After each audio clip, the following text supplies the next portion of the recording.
این قیافه منه وقتایی که گوشیم پیشم نیست و اینجا حمومه، تنها جایی که نمیتونم گوشیمو با خودم بیارم. سلام فرستارمی، خوش اومدی به یه ویدیوی دیگه.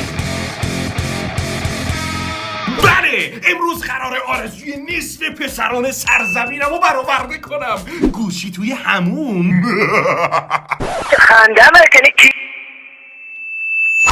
آره میدونم. همین الان شب راههای زیادی برای ضد آب کردن موبایل وجود داره که همتون همونو بلدید، علل خصوص همون روشی که دارید بهش فکر میکنید. اما این رفیقمون یه راه جدید پیدا کرده که هم راحت تره، ارزون تره، سریع تره و هم هوا نمیره زیر مانیتور. بله، پلاستیک. همین پلاستیک هایی که تو خونه هممون ریخته. ما کل زمین رو باهاش به گند کشیدیم و همه جا دم دستمون هست. اصلا شاعر میفرماید آب در کوزه و ما تشنه شدیم میگردیم.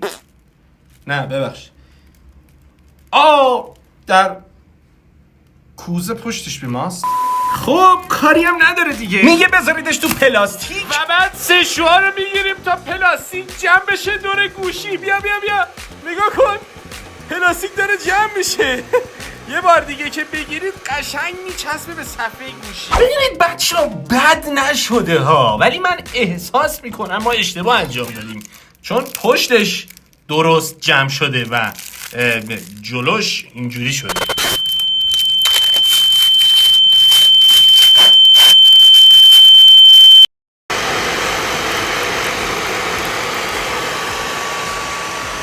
راستیتشو بخواید خوبه، بد نیست. دمبشو که بزنی به نظرم مشکل خاصی نداره و محتوایی توش هم کاملا مشخصه. و حالا زمان تست زیر آبه.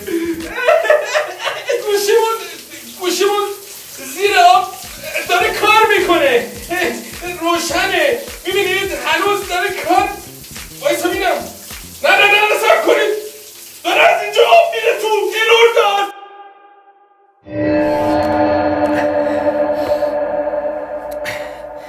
همه چی داشت خوب پیش میرفت تا اینکه متوجه شدم از اونجایی که اینو قیچی کردیم آب داره وارد میشه و سشوار نتونسته بود مهرمومش کنه. ناامید نشید، برای اونم یه راه حل داریم. دوباره پلاستیکو میچسبونیم به بدنه گوشی و فوت کوزه‌گری اینجاست. باید با یه فندک اینجوری خیلی ملو بگیرید به این پلاستیکه تا جمع بشه. حالا دیگه گوشی ما 100% واترپروفه. خارجی هم من، واترپروف نمیگم ضد آب. تست گوشی ضد آب برداشت دوم. مقاومت کن پسر. آره خودشه، داره یه کارایی میکنه که به خاطر برخورد آب با صفحه اشکالی نداره، ولی هنوز خیس نشده. آره جواب داد، گوشیمون ضد آب شد. اگه از این ویدیو خوشتون اومد حتما اون رو لایک کنید، کانالمان را سابسکرایب کنید و آن زن گوله نوتیفیکیشن رو هم بزنید. خدافظ.